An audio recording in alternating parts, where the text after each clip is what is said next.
Hello ladies and gentlemen, I'm glad you made it back for video 2. I'm starting to get a little frustrated here, trying to pack too much, 10 pounds of potatoes in a 5-pound bag here. So I'm going to slow this one down, and I'm going to talk only about chord forms and capos in this video. And then next time I'm going to talk about what I call chord crushing and ascending and descending bass lines. But remember, I'm just sharing this with you to try to share some simple concepts about the guitar that should open up some doors to you. And I'm really aiming this at young players, new players. But I think these concepts are still vital to me as a player after 36 years of playing. So I think they're that important. They're that useful. If you get them right away, it's going to open a lot of doors into the future. So the first thing that we really want to talk about here, that I really want to hit with you, is the notion of chord forms. The guitar, in every instrument, has its forms, the way you hold your hands, right, in order to make a certain note come out or whatever. Guitar is really like that. There's particular forms, okay? This is minor forms off of the 5th string, minor form off of the 6th string, minor form off of the 4th string, okay, and minor form off of the 3rd string. That's as far as I can go in getting a triad that is closed on the strings. It's consecutive on the strings. Now, is there jargon out there that you could learn? I'm sure there's a standardized classical guitar format that would talk about all these kinds of things as you go. Those things are valuable, right? In whatever context in which someone can teach you to express music on your instrument, that's a valuable thing. So I'm not trying to reinvent the wheel here. When we talk about chord forms, there's basically there's about 5, really, 6 maybe. We've got the A major form, the E major form, the G form, which we'll just, instead of saying major all the time, I'm just going to say the note, which is the letter name, which is standard. D, there's D minor, A minor, E minor, C, F. You can bar for F. Okay?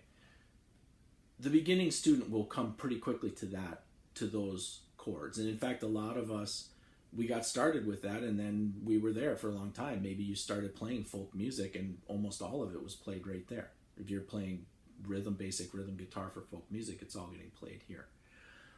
But what if I need to change keys? So with those chord forms and the basic bars that I have, I can play pretty easily. I can play every key from F, C, G, D, A. B is probably not too hard. Some of them, though, the chord changes you get in open position, which is what that's called, because the nut is being viewed as being like your first finger, they're harder. So an easy way to get going with changing key, and you see acoustic guitar players do this all the time, is they just put a capo on there. So, sweet as you please, if I put a capo on there, now I've got C sharp right here. So that chord form, which is the C form, is now got its root, the root of the chord form at C sharp, and so therefore, because the root of the chord form is at C sharp, this is a C sharp chord. Suppose I want to play in D sharp. Well, then I can just move this up to the 3rd fret, and now the C chord form has its root right there. Now suppose that I'm singing a song in which I don't want that 3rd to be in the way of the vocal, right? If I were playing and I'm singing ma ma ma ma ma ma, that chord form is also playing that note. But if I'm going to sing that note, I might want to move it ma ma ma ma ma ma ma ma. I might want to move to a chord voicing that doesn't have that note in it. Now, whether you do or don't do that, that is a creative choice that you make. But I can make that a little easier for myself by just simply popping the capo on right there. Now, this is my tonic, right? There's my fourth, right? There's my fifth. Okay? Ma ma ma ma ma ma ma ma na na na na. Okay? So this is really useful stuff because you can get at a lot of keys. You know, if you're playing with a keyboardist, if you're playing with a new keyboardist, they handle the white keys pretty well, and they may have made it up to G. But once you start trying to roll them around to your C sharp majors and things like this, they're having to deal with all the black keys on there, and usually, typically, a new player will not get that. But you, as a new guitarist, you can throw a capo on there, and you have every key at your access once you've learned those basic chord forms. Okay? Okay, so let's move on from there. And I wanted to talk about the capo.